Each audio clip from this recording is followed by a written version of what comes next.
एक महीना और निकल गया।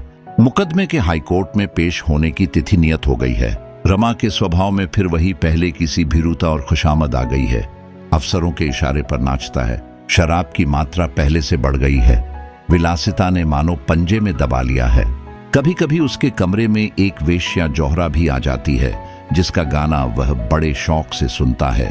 एक दिन उसने बड़ी हसरत के साथ जोहरा से कहा, मैं डरता हूं कहीं तुमसे प्रेम न बढ़ जाए। उसका नतीजा इसके सिवा और क्या होगा कि रो रो कर जिंदगी काटूं। तुमसे वफा की उम्मीद और क्या हो सकती है। जोहरा दिल में खुश होकर अपनी बड़ी बड़ी रत्नारी आंखों से उसकी ओर ताकती हुई बोली, हाँ साहब, हम वफा क्या जाने, आखिर वेश्या ही तो ठहरी। बेवफा वेश्या भी कहीं वफादार हो सकती है। रमा ने आपत्ति करके पूछा, क्या इसमें कोई शक है? जोहरा, नहीं, जरा भी नहीं। बाप लोग हमारे पास मोहब्बत से लबालब भरे दिल लेकर आते हैं, पर हम उसकी जरा भी कद्र नहीं करती। वह यही बात है ना? रमानाथ, बेशक। जोहरा, मुआफ कीजिएगा, आप मर्दों की तरफदारी कर रहे हैं। हक यह है कि वहां आप लोग दिल बहलाव के लिए जाते हैं, महज गम गलत करने के लिए, महज आनंद उठाने के लिए। जब आपको वफा की तलाश ही नहीं होती तो वह मिले क्यों कर। लेकिन इतना मैं जानती हूं कि हम में जितनी बेचारियां मर्दों की बेवफाई से निराश होकर अपना आराम चैन खो बैठती हैं, उनका पता अगर दुनिया को चले तो आंखें खुल जाएं। यह हमारी भूल है कि तमाशबीनों से वफा चाहते हैं, चील के घोंसले में मांस ढूंढते हैं, पर प्यासा आदमी अंधे कुएं की तरफ दौड़े। तो मेरे ख्याल में उसका कोई कसूर नहीं। उस दिन रात को चलते वक्त जोहरा ने दारोगा को खुशखबरी दी, आज तो हजरत खूब मजे में आए, बखुदा ने चाहा तो 2-4 दिन के बाद बीवी का नाम भी न ले। दारोगा ने खुश होकर कहा, इसीलिए तो तुम्हें बुलाया था। मजा तो जब है कि बीवी यहां से चली जाए, फिर हमें कोई गम न रहेगा। मालूम होता है स्वराज्य वालों ने उस औरत को मिला लिया है। यह सब एक ही शैतान है। जोहरा की आमोदरफ्त बढ़ने लगी, यहां तक कि रमा खुद अपने चकमे में आ गया। उसने जोहरा से प्रेम जताकर अफसरों की नजर में अपनी साख जमानी चाही थी, पर जैसे बच्चे खेल में रो पड़ते हैं, वैसे ही उसका प्रेमाभिनय भी प्रेमोन्माद बन बैठा। जोहरा उसे अब वफा और मोहब्बत की देवी मालूम होती थी। वह जालपा किसी सुंदरी न सही, बातों में उससे कहीं चतुर, हाव भाव में कहीं कुशल, सम्मोहन कला में कहीं पटु थी। रमा के हृदय में नए नए मंसूबे पैदा होने लगे। एक दिन उसने जोहरा से कहा, जोहरा, जुदाई का समय आ रहा है, 2-4 दिन में मुझे यहां से चला जाना पड़ेगा, फिर तुम्हें क्यों मेरी याद आने लगी?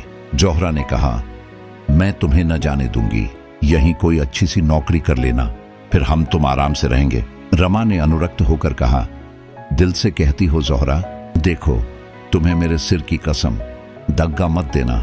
जोहरा, अगर ये खौफ हो तो निकाह पढ़ा लो, निकाह के नाम से चिढ़ हो तो ब्याह कर लो, पंडितों को बुलाओ। अब इसके सिवा मैं अपनी मोहब्बत का और क्या सबूत दूं? रमा निष्कपट प्रेम का यह परिचय पाकर विहनल हो उठा। जोहरा के मुंह से निकलकर इन शब्दों की सम्मोहक शक्ति कितनी बढ़ गई थी। यह कामिनी जिस पर बड़े बड़े रईस फिदा हैं, मेरे लिए इतना बड़ा त्याग करने को तैयार है। जिस खान में औरों को बालू ही मिलता है, उसमें जिसे सोने के डले मिल जाएं, क्या वह परम भाग्यशाली नहीं है? रमा के मन में कई दिनों तक संग्राम होता रहा। जालपा के साथ उसका जीवन कितना नीरस, कितना कठिन हो जाएगा। वह पग पग पर अपना धर्म और सत्य लेकर खड़ी हो जाएगी और उसका जीवन एक दीर्घ तपस्या, एक स्थायी साधना बनकर रह जाएगा। सात्विक जीवन कभी उसका आदर्श नहीं रहा। साधारण मनुष्यों की भांति वह भी भोग विलास करना चाहता था। जालपा की ओर से हटकर उसका विलासासक्त मन प्रबल वेग से जोहरा की ओर खींचा। उसको व्रत धारिणी वेश्याओं के उदाहरण याद आने लगे। उसके साथ ही चंचल वृत्ति की गृहिणियों की मिसालें भी आ पहुंची। उसने निश्चय किया, ये सब ढकोसला है, न कोई जन्म से निर्दोष है, न कोई दोषी। यह सब परिस्थिति पर निर्भर है। जोहरा रोज आती और बंधन में एक गांठ और देकर जाती।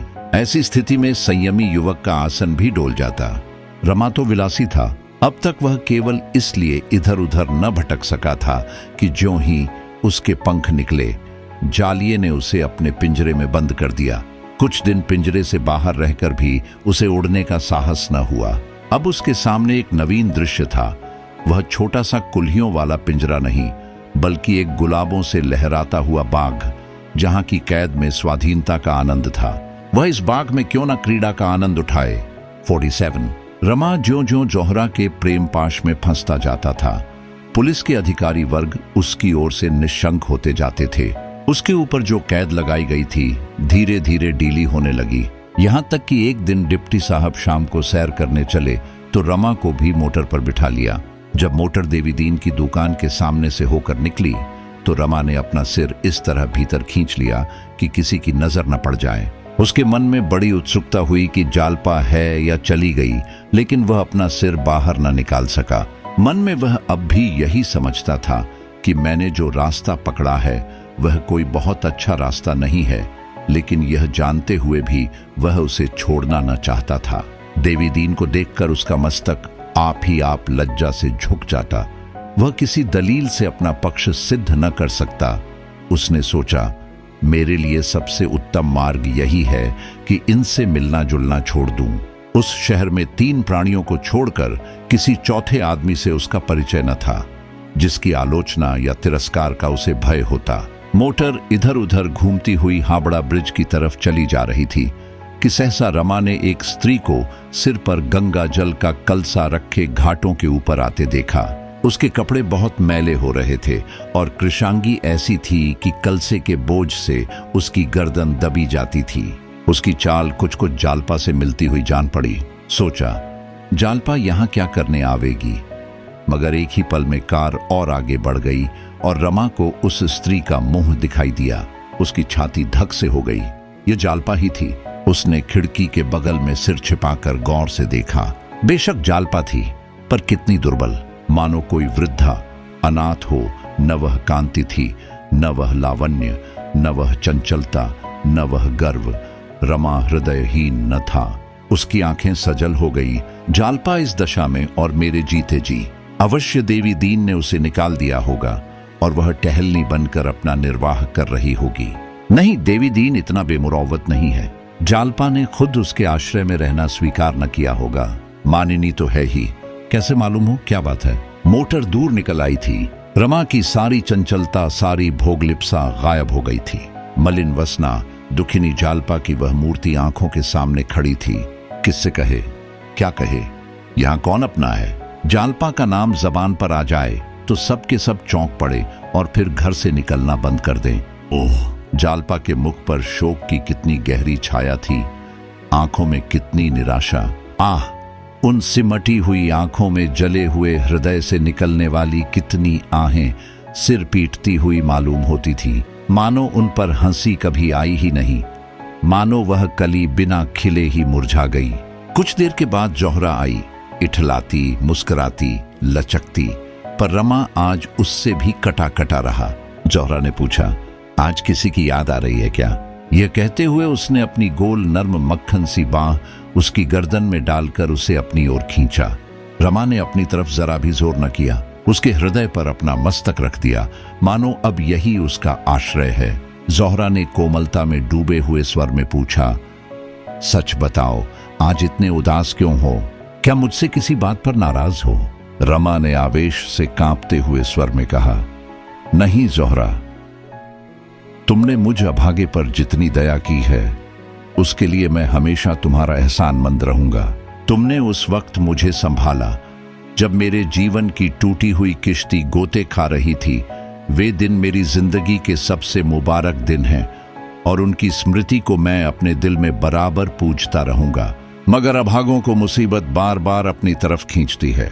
प्रेम का बंधन भी उन्हें उस तरफ खींच जाने से नहीं रोक सकता। मैंने जालपा को जिस सूरत में देखा है वह मेरे दिल को भालों की तरह छेद रहा है। वह आज फटे मैले कपड़े पहने सिर पर गंगा जल का कलसा लिए जा रही थी। उसे इस हालत में देखकर मेरा दिल मेरे टुकड़े हो गया। मुझे अपनी जिंदगी में कभी इतना रंज न हुआ था। जोहरा, कुछ नहीं कह सकता उस पर क्या बीत रही है। जोहरा ने पूछा, वह तो उस बूढ़े मालदार खटिक के घर पर थी। रमानाथ हाँ थी तो, पर नहीं कह सकता क्यों वहां से चली गई। इंस्पेक्टर साहब मेरे साथ थे, उनके सामने मैं उससे कुछ पूछ तक न सका। मैं जानता हूं वह मुझे देखकर मुंह उधर लेती और शायद मुझे जलील समझती, मगर कम से कम मुझे इतना तो मालूम हो जाता कि वह इस वक्त इस दशा में क्यों है। हरा, तुम मुझे चाहे दिल में जो कुछ समझ रही हो, लेकिन मैं इस ख्याल में मग्न हूं कि तुम्हें मुझसे प्रेम है, और प्रेम करने वालों से कम हमदर्दी की आशा करते हैं।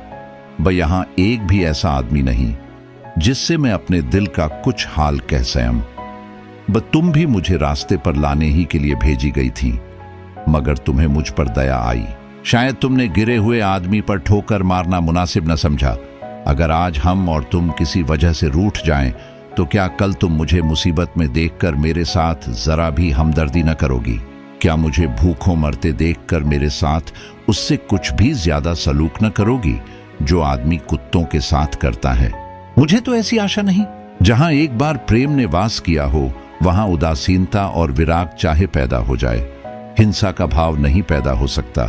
क्या तुम मेरे साथ जरा भी हमदर्दी न करोगी ज़ोहरा? तुम अगर चाहो तो जालपा का पूरा पता लगा सकती हो। वह कहाँ है, क्या करती है, मेरी तरफ से उसके दिल में क्या ख्याल है, घर क्यों नहीं जाती, यहाँ कब तक रहना चाहती है।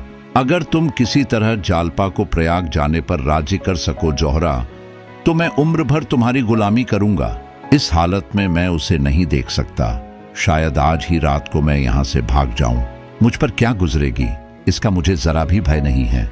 मैं बहादुर नहीं हूँ, बहुत ही कमजोर आदमी हूँ। हमेशा खतरे के सामने मेरा हौसला पस्त हो जाता है, लेकिन मेरी बेगैरती भी यह चोट नहीं सह सकती। ज़ोहरा वेश्या थी, उसको अच्छे बुरे सभी तरह के आदमियों से साबिका पड़ चुका था। उसकी आंखों में आदमियों की परख थी। उसको इस परदेशी युवक में और अन्य व्यक्तियों में एक बड़ा फर्क दिखाई देता था। पहले वह यहाँ भी पैसे की गुलाम बनकर आई थी, लेकिन 2-4 दिन के बाद ही उसका मन रमा की ओर आकर्षित होने लगा। प्रौढ़ा स्त्रियां अनुराग की अवहेलना नहीं कर सकती। रमा में और सब दोष हों, पर अनुराग था। इस जीवन में ज़ोहरा को यह पहला आदमी ऐसा मिला था जिसने उसके सामने अपना हृदय खोल कर रख दिया, जिसने उससे कोई पर्दा न रखा। ऐसे अनुराग रत्न को वह खोना नहीं चाहती थी। उसकी बात सुनकर उसे जरा भी ईर्ष्या न हुई, बल्कि उसके मन में एक स्वार्थमय सहानुभूति उत्पन्न हुई। इस युवक को, जो प्रेम के विषय में इतना सरल था, वह प्रसन्न करके हमेशा के लिए अपना गुलाम बना सकती थी। उसे जालपा से कोई शंका न थी। जालपा कितनी ही रूपवती क्यों न हो, ज़ोहरा अपने कला कौशल से, अपने हाव भाव से उसका रंग फीका कर सकती थी। इसके पहले उसने कई महान सुंदरी खतरानियों को रुलाकर छोड़ दिया था। फिर जालपा किस गिनती में थी? ज़ोहरा ने उसका हौसला बढ़ाते हुए कहा, तो इसके लिए तुम क्यों इतना रंज करते हो प्यारे? ज़ोहरा तुम्हारे लिए सब कुछ करने को तैयार है। मैं कल ही जालपा का पता लगाऊंगी, और वह यहाँ रहना चाहेगी तो उसके आराम के सब सामान कर दूंगी। जाना चाहेगी तो रेल पर भेज दूंगी। रमा ने बड़ी दीनता से कहा, एक बार मैं उससे मिल लेता तो मेरे दिल का बोझ उतर जाता। ज़ोहरा चिंतित होकर बोली, यह तो मुश्किल है प्यारे, तुम्हें यहाँ से कौन जाने देगा? रमानाथ, कोई तदबीर बताओ। ज़ोहरा, मैं उसे पार्क में खड़ी कराऊंगी। तुम डिप्टी साहब के साथ वहां जाना और किसी बहाने से उससे मिल लेना। इसके सिवा तो मुझे और कुछ नहीं सूझता। रमा अभी कुछ कहना ही चाहता था कि दारोगा जी ने पुकारा, मुझे भी खिलवत में आने की इजाजत है। दोनों संभल बैठे और द्वार खोल दिया। दारोगा जी मुस्कुराते हुए आए और ज़ोहरा की बगल में बैठकर बोले, यहाँ आज सन्नाटा कैसा? क्या आज खजाना खाली है? ज़ोहरा, आज अपने दस्ते हिनाई से एक जाम भर कर दो। रमानाथ भाईजान, नाराज ना होना। रमा ने कुछ तुरशा होकर कहा, इस वक्त तो रहने दीजिए दारोगा जी, आप तो पिए हुए नजर आते हैं। दारोगा ने ज़ोहरा का हाथ पकड़कर कहा, बस एक जाम ज़ोहरा, और एक बात और, आज मेरी मेहमानी कबूल करो। रमा ने तेवर बदल कर कहा, दारोगा जी, आप इस वक्त यहां से जाएं, मैं यह गवारा नहीं कर सकता। दारोगा ने नशीली आंखों से देखकर कहा, क्या आपने पट्टा लिखा लिया है? रमा ने कड़क कर कहा, जी हां, मैंने पट्टा लिखा लिया है। दारोगा, तो आपका पट्टा खारिज। रमानाथ, मैं कहता हूं यहां से चले जाइए। दारोगा, अच्छा, अब तो मेंढकी को भी जुकाम पैदा हुआ। क्यों ना हो, चलो ज़ोहरा, इन्हें यहां बकने दो। ये कहते हुए उन्होंने ज़ोहरा का हाथ पकड़कर उठाया। रमा ने उनके हाथ को झटका देकर कहा, मैं कह चुका, आप यहां से चले जाएं। जोहरा इस वक्त नहीं जा सकती। अगर वह गई तो मैं उसका और आपका दोनों का खून पी जाऊंगा। जोहरा मेरी है और जब तक मैं हूं कोई उसकी तरफ आंख नहीं उठा सकता। यह कहते हुए उसने दारोगा साहब का हाथ पकड़कर दरवाजे के बाहर निकाल दिया और दरवाजा जोर से बंद करके सिटकनी लगा दी। दारोगा जीबलिस्ट आदमी थे, लेकिन इस वक्त नशे ने उन्हें दुर्बल बना दिया था। बाहर बरामदे में खड़े होकर वह गालियां बकने और द्वार पर ठोकर मारने लगे। रमा ने कहा, कहो तो जाकर बच्चा को बरामदे के नीचे ढकेल दूं। शैतान का बच्चा। जोहरा, बकने दो, आप ही चला जाएगा। रमानाथ चला गया। जोहरा ने मग्न होकर कहा, तुमने बहुत अच्छा किया, स्वर को निकाल बाहर किया। मुझे ले जाकर दिख करता, क्या तुम सचमुच उसे मारते? रमानाथ, मैं उसकी जान लेकर छोड़ता। मैं उस वक्त अपने आपे में न था। न जाने मुझ में उस वक्त कहां से इतनी ताकत आ गई थी। जोहरा, और जो वह कल से मुझे न आने दे तो। रमानाथ, कौन? अगर इस बीच में उसने जरा भी भांजी मारी तो गोली मार दूंगा। वह देखो, ताक पर पिस्तौल रखा हुआ है। तुम अब मेरी हो जोहरा। मैंने अपना सब कुछ तुम्हारे कदमों पर निसार कर दिया और तुम्हारा सब कुछ पाकर ही मैं संतुष्ट हो सकता हूं। तुम मेरी हो, मैं तुम्हारा हूं। किसी तीसरी औरत या मर्द को हमारे बीच में आने का मजाज नहीं है जब तक मैं मर न जाऊं। जोहरा की आंखें चमक रही थीं। उसने रमा की गर्दन में हाथ डालकर कहा, ऐसी बात मुंह से न निकालो प्यारे। 49। सारे दिन रमा उद्वेग के जंगलों में भटकता रहा। कभी निराशा की अंधकारमय घाटियां सामने आ जाती, कभी आशा की लहराती हुई हरियाली। जोहरा गई भी होगी। यहां से तो बड़े लंबे चौड़े वादे करके गई थी। उसे क्या गर्ज है, आकर कह देगी।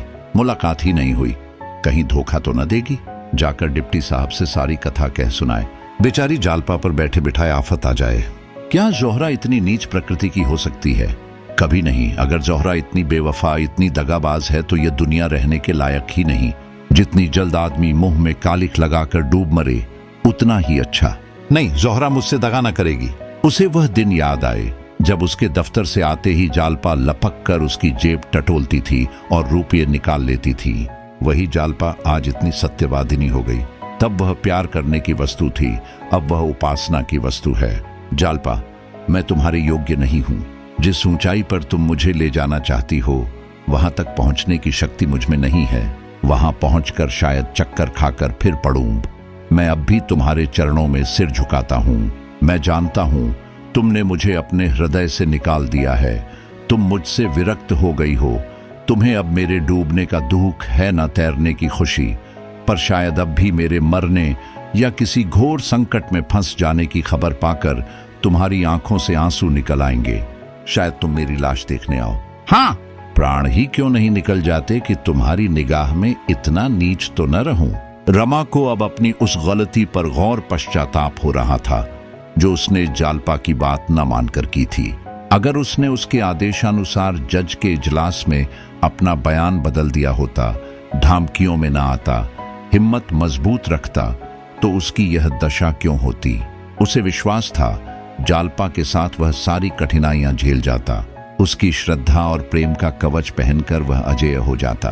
अगर उसे फांसी भी हो जाती तो वह हंसते खेलते उस पर चढ़ जाता।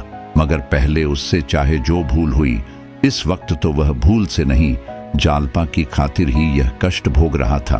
कैद जब भोगना ही है तो उसे रो रो कर भोगने से तो यह कहीं अच्छा है कि हंस हंस कर भोगा जाए। आखिर पुलिस अधिकारियों के दिल में अपना विश्वास जमाने के लिए वह और क्या करता? यह दुष्ट जालपा को सताते, उसका अपमान करते, उस पर झूठे मुकदमे चलाकर उसे सजा दिलाते। वह दशा तो और भी असह्य होती। वह दुर्बल था, सब अपमान सह सकता था। जालपा तो शायद प्राण ही दे देती। उसे आज झांत हुआ कि वह जालपा को छोड़ नहीं सकता और जोहरा को त्याग देना भी उसके लिए असंभव सा जान पड़ता था। क्या वह दोनों रमणियों को प्रसन्न रख सकता था? क्या इस दशा में जालपा उसके साथ रहना स्वीकार करेगी? कभी नहीं। वह शायद उसे कभी क्षमा न करेगी।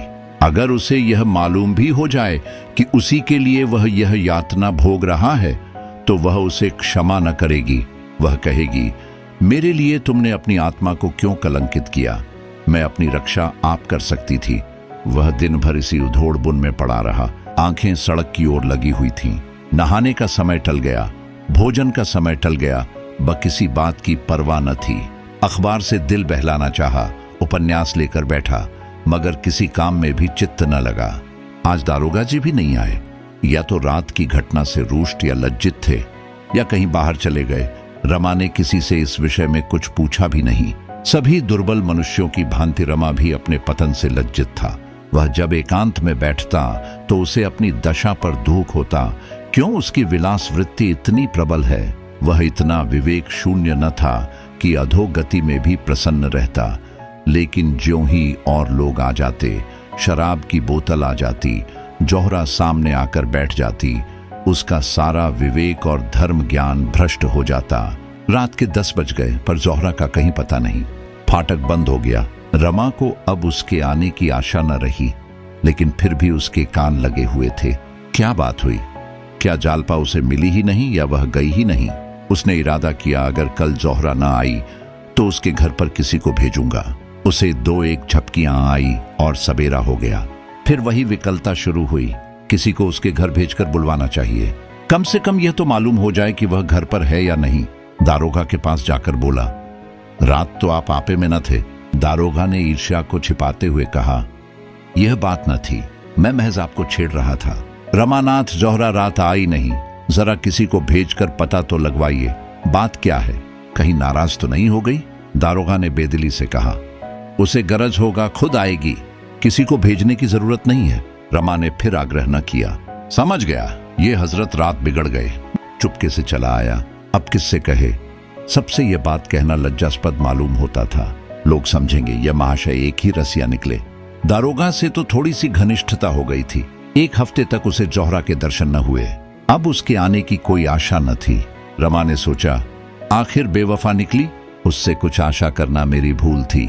या मुमकिन है पुलिस अधिकारियों ने उसके आने की मनाही कर दी हो। कम से कम मुझे एक पत्र तो लिख सकती थी। मुझे कितना धोखा हुआ। व्यर्थ उससे अपने दिल की बात कही। कहीं इन लोगों से न कह दे तो उल्टी आंतें गले पड़ जाएं। मगर जौहरा बेवफाई नहीं कर सकती। रमा की अंतरात्मा इसकी गवाही देती थी। इस बात को किसी तरह स्वीकार न करती थी। शुरू के 10-5 दिन तो जरूर जौहरा ने उसे लुब्ध करने की चेष्टा की थी। फिर अनायास ही उसके व्यवहार में परिवर्तन होने लगा था। वह क्यों बार बार सजलनों होकर कहती थी, देखो बाबूजी, मुझे भूल न जाना। उसकी वह हसरत भरी बातें याद आकर कपट की शंका को दिल से निकाल देती। जरूर कोई न कोई नई बात हो गई है। वह अक्सर एकांत में बैठकर जौहरा की याद करके बच्चों की तरह रोता। शराब से उसे घृणा हो गई। दारोगा जी आते, इंस्पेक्टर साहब आते, पर रमा को उनके साथ 10-5 मिनट बैठना भी अखरता। वह चाहता था मुझे कोई न छेड़े, पर कोई न बोले। रसोइयां खाने को बुलाने आता तो उसे घुड़क देता। कहीं घूमने या सैर करने की उसकी इच्छा ही न होती। यहाँ कोई उसका हमदर्द न था, कोई उसका मित्र न था। एकांत में मनमारे बैठे रहने में ही उसके चित्त को शांति होती थी। उसकी स्मृतियों में भी अब कोई आनंद न था। नहीं, वह स्मृतियां भी मानो उसके हृदय से मिट गई थी। एक प्रकार का विराग उसके दिल पर छाया रहता था। 7वां दिन था। 8 बज गए थे। आज एक बहुत अच्छा फिल्म होने वाला था। एक प्रेम कथा थी। दारोगा जी ने आकर रमा से कहा तो वह चलने को तैयार हो गया। कपड़े पहन रहा था कि जौहरा आ पहुंची। रमा ने उसकी तरफ एक बार आंख उठाकर देखा, फिर आईने में अपने बाल संवारने लगा। न कुछ बोला, न कुछ कहा। हाँ, जौहरा का वह सादा आभरणहीन स्वरूप देखकर उसे कुछ आश्चर्य अवश्य हुआ। वह केवल एक सफेद साड़ी पहने हुए थी। आभूषण का एक तार भी उसकी देह पर न था। होंठ मुरझाए हुए और चेहरे पर क्रीड़ामय चंचलता की जगह तेजमय गंभीरता झलक रही थी। वह 1 मिनट खड़ी रही, तब रमा के पास जाकर बोली, क्या मुझसे नाराज हो? बेकसूर, बिना कुछ पूछे गछे। रमा ने फिर भी कुछ जवाब न दिया। जूते पहनने लगा।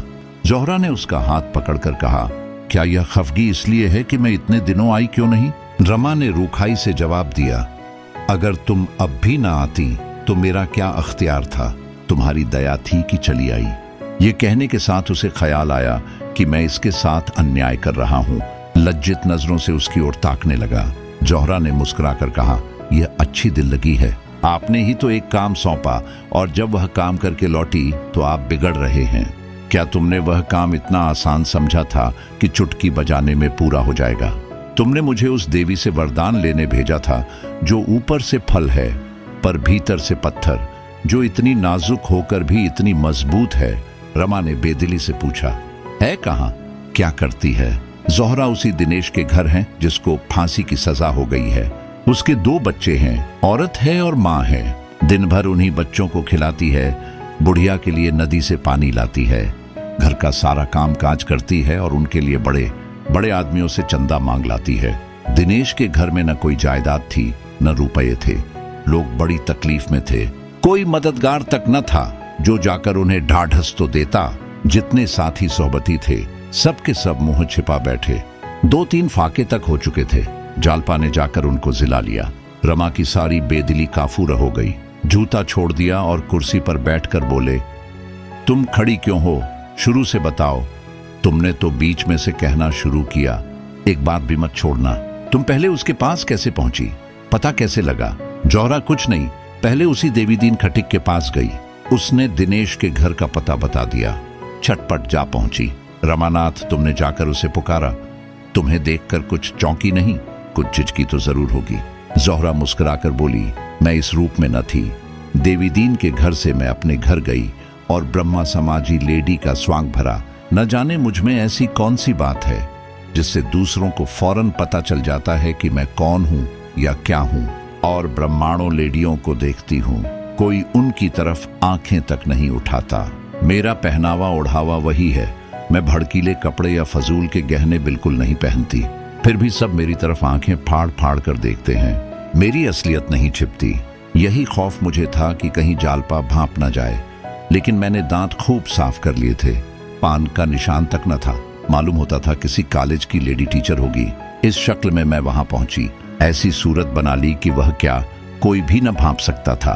पर्दा ढंका रह गया। मैंने दिनेश की माँ से कहा, मैं यहाँ यूनिवर्सिटी में पढ़ती हूँ। अपना घर मुंगेर बतलाया। बच्चों के लिए मिठाई ले गई थी। हमदर्द का पार्ट खेलने गई थी और मेरा ख्याल है कि मैंने खूब खेला।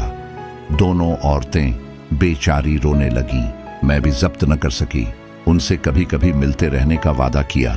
जालपा इसी बीच में गंगा जल लिए पहुंची। मैंने दिनेश की मां से बंगला में पूछा, क्या यह कहारिन है?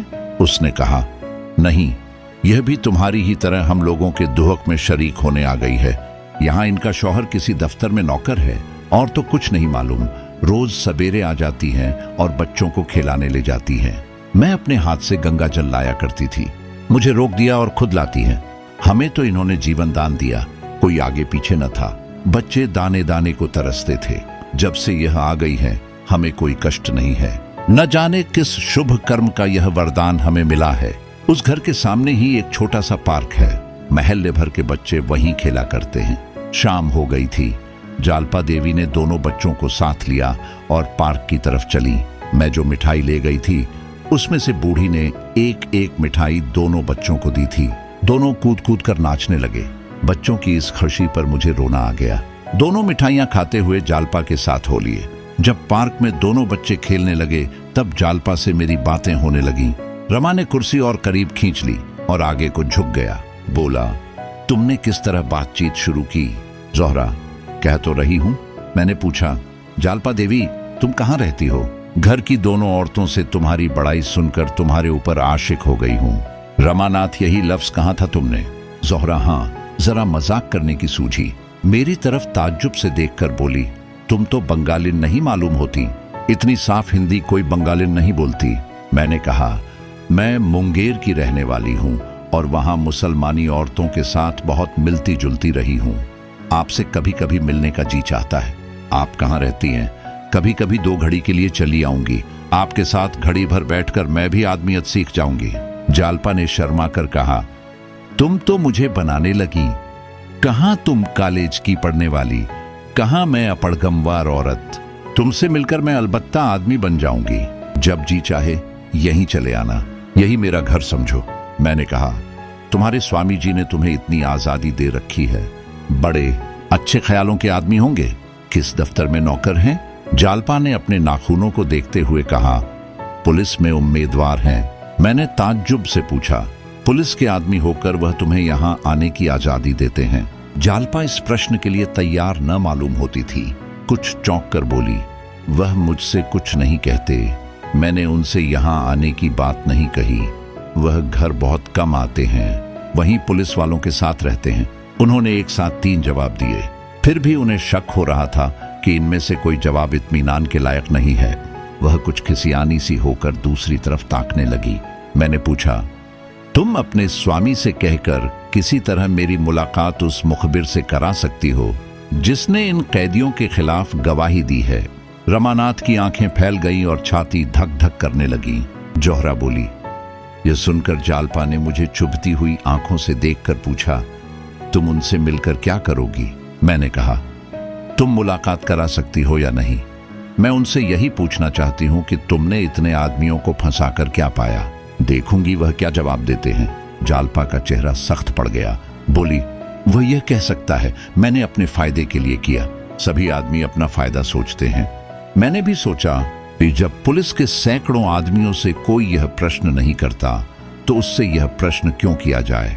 इससे कोई फायदा नहीं। मैंने कहा, अच्छा मान लो तुम्हारा पति ऐसी मुखबिरी करता तो तुम क्या करती? जालपा ने मेरी तरफ सहमी हुई आंखों से देखकर कहा, तुम मुझसे यह सवाल क्यों करती हो? तुम खुद अपने दिल में इसका जवाब क्यों नहीं ढूंढती? मैंने कहा, मैं तो उनसे कभी ना बोलती, न कभी उनकी सूरत देखती। जालपा ने गंभीर चिंता के भाव से कहा, शायद मैं भी ऐसा ही समझती या न समझती, कुछ कह नहीं सकती। आखिर पुलिस के अफसरों के घर में भी तो औरतें हैं, वे क्यों नहीं अपने आदमियों को कुछ कहती? जिस तरह उनके हृदय अपने मर्दों के से हो गए हैं, संभव है मेरा हृदय भी वैसा ही हो जाता। इतने में अंधेरा हो गया। जालपा देवी ने कहा, मुझे देर हो रही है, बच्चे साथ हैं, कल हो सके तो फिर मिलिएगा। आपकी बातों में बड़ा आनंद आता है।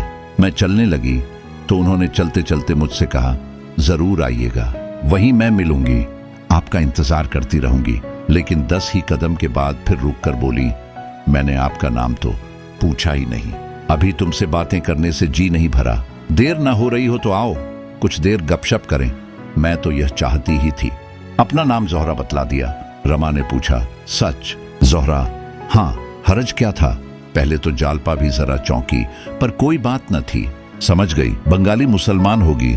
हम दोनों उसके घर गई। उस जरा से कटघरे में न जाने वह कैसे बैठती हैं। एक तिल भी जगह नहीं, कहीं मटके हैं, कहीं पानी, कहीं खाट, कहीं बिछावन अब सील और बदबू से नाक फटी जाती थी। खाना तैयार हो गया था। दिनेश की बहू बर्तन धो रही थी। जालपा ने उसे उठा दिया, जाकर बच्चों को खिलाकर सुला दो, मैं बर्तन धोए देती हूँ, और खुद बर्तन मांजने लगी। उनकी यह खिदमत देखकर मेरे दिल पर इतना असर हुआ कि मैं भी वहीं बैठ गई और मांजे हुए बर्तनों को धोने लगी। जालपा ने मुझे वहां से हट जाने के लिए कहा, पर मैं ना हटी, बराबर बर्तन धोती रही। जालपा ने तब पानी का मटका अलग हटाकर कहा, मैं पानी न दूंगी, तुम उठ जाओ, मुझे बड़ी शर्म आती है, तुम्हें मेरी कसम, हट जाओ, यहां आना तो तुम्हारी सजा हो गई। तुमने ऐसा काम अपनी जिंदगी में क्यों किया होगा? मैंने कहा, तुमने भी तो कभी नहीं किया होगा। जब तुम करती हो तो मेरे लिए क्या हरज है? जालपा ने कहा, मेरी और बात है। मैंने पूछा, क्यों? जो बात तुम्हारे लिए है वही मेरे लिए भी है। कोई मेहरी क्यों नहीं रख लेती हो? जालपा ने कहा, मेहरियां 8-8 रुपये मांगती हैं। मैं बोली, मैं 8 रुपये महीना दे दिया करूंगी। जालपा ने ऐसी निगाहों से मेरी तरफ देखा जिसमें सच्चे प्रेम के साथ सच्चा उल्लास, सच्चा आशीर्वाद भरा हुआ था। वह चितवन कितनी पाकीज़ा थी, कितनी पाक करने वाली। उनकी इस बेगरज खिदमत के सामने मुझे अपनी जिंदगी कितनी जलील, कितनी काबिले नगरता मालूम हो रही थी। उन बर्तनों के धोने में मुझे जो आनंद मिला उसे मैं बयान नहीं कर सकती। बर्तन धोकर उठी तो बुढ़िया के पांव दबाने बैठ गई। मैं चुपचाप खड़ी थी। मुझसे बोली, तुम्हें देर हो रही हो तो जाओ, कल फिर आना। मैंने कहा, नहीं, मैं तुम्हें तुम्हारे घर पहुंचाकर उधर ही से निकल जाऊंगी। गरज 9 बजे के बाद वे वहां से चली। रास्ते में मैंने कहा, जालपा, तुम सचमुच देवी हो? जालपा ने छूटते ही कहा, जोहरा, ऐसा मत कहो, मैं खिदमत नहीं कर रही हूँ, अपने पापों का प्रायश्चित्ता कर रही हूँ। मैं बहुत दुर्दयी हूँ, मुझसे बड़ी अभागिनी संसार में न होगी। मैंने अनजान बनकर कहा, इसका मतलब मैं नहीं समझी। जालपा ने सामने ताकते हुए कहा, कभी समझ जाओगी। मेरा प्रायश्चित इस जन्म में न पूरा होगा। इसके लिए मुझे कई जन्म लेने पड़ेंगे। मैंने कहा, तुम तो मुझे चक्कर में डाले देती हो बहन, मेरी समझ में कुछ नहीं आ रहा है। जब तक तुम इसे समझा न दोगी मैं तुम्हारा गला न छोड़ूंगी। जालपा ने एक लंबी सांस लेकर कहा, जोहरा, किसी बात को खुद छिपाए रहना इससे ज्यादा आसान है कि दूसरों पर वह बोझ रखूं। मैंने आर्तकंठ से कहा, हाँ, पहली मुलाकात में अगर आपको मुझ पर इतना एतबार न हो तो मैं आपको इल्जाम न दूंगी, मगर कभी न कभी आपको मुझ पर एतबार करना पड़ेगा। मैं आपको छोड़ूंगी नहीं। कुछ दूर तक हम दोनों चुपचाप चलती रहीं। एकाएक जालपा ने कांपती हुई आवाज में कहा, जोहरा, अगर इस वक्त तुम्हें मालूम हो जाए कि मैं कौन हूं तो शायद तुम नफरत से मुंह उधर लोगी और मेरे साए से भी दूर भागोगी। इन लर्जिशों में न मालूम क्या जादू था कि मेरे सारे रोए खड़े हो गए। यह एक रंज और शर्म से भरे हुए दिल की आवाज थी और इसने मेरी स्याह जिंदगी की सूरत मेरे सामने खड़ी कर दी। मेरी आंखों में आंसू भर आए। ऐसा जी में आया कि अपना सारा स्वांग खोल दूं। न जाने उनके सामने मेरा दिल क्यों ऐसा हो गया था। मैंने बड़े बड़े काइये और छंटे हुए शोहदों और पुलिस अफसरों को चपरगट्टू बनाया है, पर उनके सामने मैं जैसे भीगी बिल्ली बनी हुई थी। फिर मैंने जाने कैसे अपने को संभाल लिया। मैं बोली तो मेरा गला भी भरा हुआ था, यह तुम्हारा ख्याल फलत है देवी, शायद तब मैं तुम्हारे पैरों पर फिर पड़ूंगी। अपनी या अपनों की बुराइयों पर शर्मिंदा होना सच्चे दिलों का काम है। जालपा ने कहा, लेकिन तुम मेरा हाल जानकर करोगी क्या? बस इतना ही समझ लो कि एक गरीब अभागिन औरत हूं जिसे अपने ही जैसे अभागे और गरीब आदमियों के साथ मिलने जुलने में आनंद आता है। इसी तरह वह बार बार टालती रही, लेकिन मैंने पीछा न छोड़ा। आखिर उसके मुंह से बात निकाल ही ली। रमा ने कहा, यह नहीं, सब कुछ कहना पड़ेगा जोहरा। अब आधी रात तक की कथा कहां तक सुनाऊं? घंटों लग जाएंगे। जब मैं बहुत पीछे पड़ी तो उन्होंने आखिर में कहा, मैं उसी मुखबिर की बदनसीब औरत हूं जिसने इन कैदियों पर यह आगत ढाई है। यह कहते कहते वह रो पड़ी। फिर जरा आवाज को संभाल कर बोली, हम लोग इलाहाबाद के रहने वाले हैं। एक ऐसी बात हुई कि इन्हें वहां से भागना पड़ा। किसी से कुछ कहा न सुना, भाग आए। कई महीनों में पता चला कि वह यहाँ हैं। रमा ने कहा, इसका भी किस्सा है, तुमसे बताऊंगा कभी। जालपा के सिवा और किसी को यह न सूझती। जोहरा बोली, यह सब मैंने दूसरे दिन जान लिया। अब मैं तुम्हारे रग रग से वाकिफ हो गई। जालपा मेरी सहेली है, शायद ही अपनी कोई बात उन्होंने मुझसे छिपाई हो। कहने लगी, जोहरा, मैं बड़ी मुसीबत में फंसी हुई हूँ। एक तरफ तो एक आदमी की जान और कई खानदानों की तबाही है, दूसरी तरफ अपनी तबाही है। मैं चाहूं तो आज इन सबों की जान बचा सकती हूँ। मैं अदालत को ऐसा सबूत दे सकती हूँ कि फिर मुखबिर की शहादत की कोई हैसियत ही न रह जाएगी, पर मुखबिर को सजा से नहीं बचा सकती। बहन, इस दुविधा में मैं पड़ी नरक का कष्ट झेल रही हूँ। न यही होता है कि इन लोगों को मरने दूं, और न यही हो सकता है कि रमा को आग में झोंक दूं। यह कहकर वह रो पड़ी और बोली, बहन, मैं खुद मर जाऊंगी, पर उनका अनिष्ट मुझसे न होगा। न्याय पर उन्हें भेंट नहीं कर सकती। अभी देखती हूँ क्या फैसला होता है। नहीं कह सकती। उस वक्त मैं क्या कर बैठूं? शायद वहीं हाई कोर्ट में सारा किस्सा कह सुनाऊं, शायद उसी दिन जहर खाकर सो रहूं। इतने में देवी दीन का घर आ गया। हम दोनों विदा हुई। जालपा ने मुझसे बहुत इसरार किया कि कल इसी वक्त घर आना। दिन भर तो उन्हें बात करने की फुर्सत नहीं रहती, बस वही शाम को मौका मिलता था। वह इतने रुपये जमा कर देना चाहती हैं कि कम से कम दिनेश के घर वालों को कोई तकलीफ ना हो। 200 रुपये से ज्यादा जमा कर चुकी हैं। मैंने भी 5 रुपये दिए। मैंने 2-1 बार जिक्र किया कि आप इन झगड़ों में न पड़िए, अपने घर चली जाइए, लेकिन मैं साफ साफ कहती हूँ, मैंने कभी जोर देकर यह बात न कही। जब जब मैंने इसका इशारा किया, उन्होंने ऐसा मुंह बनाया गोया वह यह बात सुनना भी नहीं चाहती। मेरे मुंह से पूरी बात कभी न निकलने पाई। एक बात है, कहो तो कहूं? रमा ने मानो ऊपरी मन से कहा। क्या बात है? जोहरा डिप्टी साहब से कह दूं, वह जालपा को इलाहाबाद पहुंचा दें। उन्हें कोई तकलीफ न होगी। बस 2 औरतें उन्हें स्टेशन तक बातों में लगा ले जाएंगी। वहां गाड़ी तैयार मिलेगी, वह उसमें बैठा दी जाएंगी। या कोई और तदबीर सोचो। रमा ने जोहरा की आंखों से आंख मिलाकर कहा, क्या यह मुनासिब होगा? जोहरा ने शर्माकर कहा, मुनासिब तो न होगा। रमा ने चटपट जूते पहन लिए और जोहरा से पूछा, देवी दीन के ही घर पर रहती है ना? जौहरा उठ खड़ी हुई और उसके सामने आकर बोली, तो क्या इस वक्त जाओगे? रमानाथ, हाँ जौहरा, इसी वक्त चला जाऊंगा। बस उनसे 2 बातें करके उस तरफ चला जाऊंगा जहां मुझे अब से बहुत पहले चला जाना चाहिए था। जौहरा, मगर कुछ सोच तो लो, नतीजा क्या होगा? रमानाथ, सब सोच चुका। ज्यादा से ज्यादा 3-4 साल की कैद दरोग बयानी के जुर्म में। बस अब रुखसत, भूल मत जाना जौहरा। शायद फिर कभी मुलाकात हो।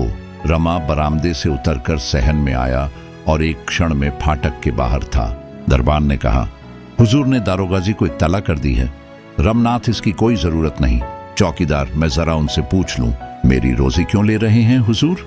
रमा ने कोई जवाब न दिया, तेजी से सड़क पर चल खड़ा हुआ। जौहरा निस्पंद खड़ी उसे हसरत भरी आंखों से देख रही थी। रमा के प्रति ऐसा प्यार, ऐसा विकल करने वाला प्यार उसे कभी न हुआ था।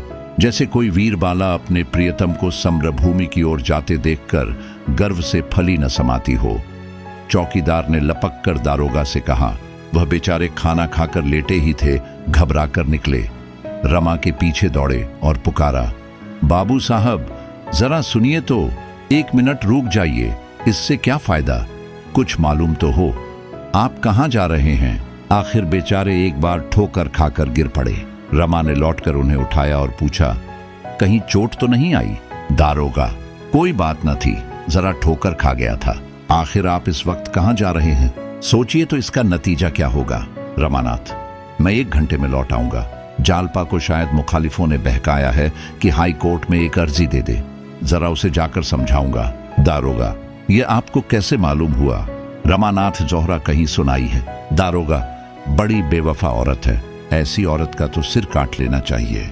रमानाथ, इसीलिए तो जा रहा हूं, या तो इसी वक्त उसे स्टेशन पर भेज कर आऊंगा या इस बुरी तरह पेश आऊंगा कि वह भी याद करेगी। ज्यादा बातचीत का मौका नहीं है, रात भर के लिए मुझे इस कैद से आजाद कर दीजिए। दारोगा, मैं भी चलता हूं, जरा ठहर जाइए। रमानाथ जी, नहीं, बिल्कुल मामला बिगड़ जाएगा, मैं अभी आता हूं। दारोगा लाजवाब हो गए। 1 मिनट तक खड़े सोचते रहे, फिर लौट पड़े और जौहरा से बातें करते हुए पुलिस स्टेशन की तरफ चले गए। उधर रमा ने आगे बढ़कर एक तांगा किया और देवी दीन के घर जा पहुंचा। जालपा दिनेश के घर से लौटी थी और बैठी जग्गो और देवी दीन से बातें कर रही थी। वह इन दिनों एक ही वक्त खाना खाया करती थी। इतने में रमा ने नीचे से आवाज दी। देवी दीन उसकी आवाज पहचान गया, बोला, भैया हैं शायद। जालपा, कह दो यहाँ क्या करने आए हैं, वहीं जाएं। देवी दीन, नहीं बेटी, जरा पूछ तो लूं, क्या कहते हैं? इस वक्त कैसे उन्हें छुट्टी मिली? जालपा, मुझे समझाने आए होंगे और क्या, मगर मुंह ढो रखें। देवी दीन ने द्वार खोल दिया। रमा ने अंदर आकर कहा, दादा, तुम मुझे यहाँ देखकर इस वक्त ताज्जुब कर रहे होगे। 1 घंटे की छुट्टी लेकर आया हूँ, तुम लोगों से अपने बहुत से अपराधों को क्षमा कराना था। जालपा, ऊपर है? देवी दीन बोला, हाँ है तो, अभी आई है, बैठो, कुछ खाने को लाऊं? रमानाथ, नहीं, मैं खाना खा चुका हूँ, बस जालपा से 2 बातें करना चाहता हूँ। देवी दीन, वह मानेंगी नहीं, नाहक शमयुदा होना पड़ेगा, मानने वाली औरत नहीं है। रमानाथ, मुझसे 2-2 बातें करेंगी या मेरी सूरत ही नहीं देखना चाहती? जरा जाकर पूछ लो। देवी दीन, इसमें पूछना क्या है, दोनों बैठी तो हैं, जाओ, तुम्हारा घर जैसे तब था वैसे अब भी है। रमानाथ, नहीं दादा, उनसे पूछ लो, मैं यूं न जाऊंगा। देवी दीन ने ऊपर जाकर कहा, तुमसे कुछ कहना चाहते हैं बहू। जालपा मुंह लटकाकर बोली, तो कहते क्यों नहीं, मैंने कुछ जबान बंद कर दी है। जालपा ने यह बात इतने जोर से कही थी कि नीचे रमा ने भी सुन ली। कितनी निर्ममता थी, उसकी सारी मिलन लालसा मानो उड़ गई। नीचे ही से खड़े खड़े बोला, वह अगर मुझसे नहीं बोलना चाहती तो कोई जबरदस्ती नहीं, मैंने जज साहब से सारा कच्चा चिट्ठा कह सुनाने का निश्चय कर लिया है, इसी इरादे से इस वक्त चला हूं। मेरी वजह से इनको इतने कष्ट हुए, इसका मुझे खेद है। मेरी अक्ल पर पर्दा पड़ा हुआ था, स्वार्थ ने मुझे अंधा कर रखा था, प्राणों के मोह ने, कष्टों के भय ने बुद्धि हर ली थी। कोई ग्रह सिर पर सवार था, इनके अनुष्ठानों ने उस ग्रह को शांत कर दिया। शायद 2-4 साल के लिए सरकार की मेहमानी खानी पड़े, इसका भय नहीं। जीता रहा तो फिर भेंट होगी, नहीं मेरी बुराइयों को माफ करना और मुझे भूल जाना। तुम भी देवी दादा और दादी, मेरे अपराध क्षमा करना। तुम लोगों ने मेरे ऊपर जो दया की है वह मरते दम तक न भूलूंगा। अगर जीता लौटा तो शायद तुम लोगों की कुछ सेवा कर सकूं। मेरी तो जिंदगी सत्यानाश हो गई, न दीन का हुआ न दुनिया का। यह भी कह देना कि उनके गहने मैंने ही चुराए थे। सर्राफ को देने के लिए रुपये न थे, गहने लौटाना जरूरी था, इसीलिए वह कुकर्म करना पड़ा। उसी का फल आज तक भोग रहा हूं और शायद जब तक प्राण न निकल जाएंगे भोगता रहूंगा। अगर उसी वक्त सगाई से सारी कथा कह दी होती तो चाहे उस वक्त इन्हें बुरा लगता, लेकिन यह विपत्ति सिर पर न आती। तुम्हें भी मैंने धोखा दिया था दादा। मैं ब्राह्मण नहीं हूं, कायस्थ हूं। तुम जैसे देवता से मैंने कपट किया, न जाने इसका क्या दंड मिलेगा। सब कुछ क्षमा करना, बस यही कहने आया था। रमा बरामदे के नीचे उतर पड़ा और तेजी से कदम उठाता हुआ चल दिया। जालपा भी कोठे से उतरी, लेकिन नीचे आई तो रमा का पता न था। बरामदे के नीचे उतरकर देवीदीन से बोली, किधर गए हैं दादा? देवीदीन ने कहा, मैंने कुछ नहीं देखा बहू, मेरी आंखें आंसू से भरी हुई थीं। वह अब न मिलेंगे। दौड़ते हुए गए थे। जालपा कई मिनट तक सड़क पर निस्पंद सी खड़ी रही। उन्हें कैसे रोक लूं? इस वक्त वह कितने दुखी हैं, कितने निराश हैं। मेरे सिर पर न जाने क्या शैतान सवार था कि उन्हें बुला न लिया। भविष्य का हाल कौन जानता है, न जाने कब भेंट होगी। विवाहित जीवन के इन 2-2.5 सालों में कभी उसका हृदय अनुराग से इतना प्रकंपित न हुआ था। विलासिनी रूप में वह केवल प्रेम आवरण के दर्शन कर सकती थी। आज त्यागिनी बनकर उसने उसका असली रूप देखा। कितना मनोहर, कितना विशु, कितना विशाल, कितना तेजोमय। विलासिनी ने प्रेमोद्यान की दीवारों को देखा था, वह उसी में खुश थी। त्यागिनी बनकर वह उस उद्यान के भीतर पहुंच गई थी। कितना रम्य दृश्य था, कितनी सुगंध, कितना वैचित्र्य, कितना विकास। इसकी सुगंध में इसकी रम्यता का देवत्व भरा हुआ था। प्रेम अपने उच्चतर स्थान पर पहुंचकर देवत्व से मिल जाता है। जालपा को अब कोई शंका नहीं है।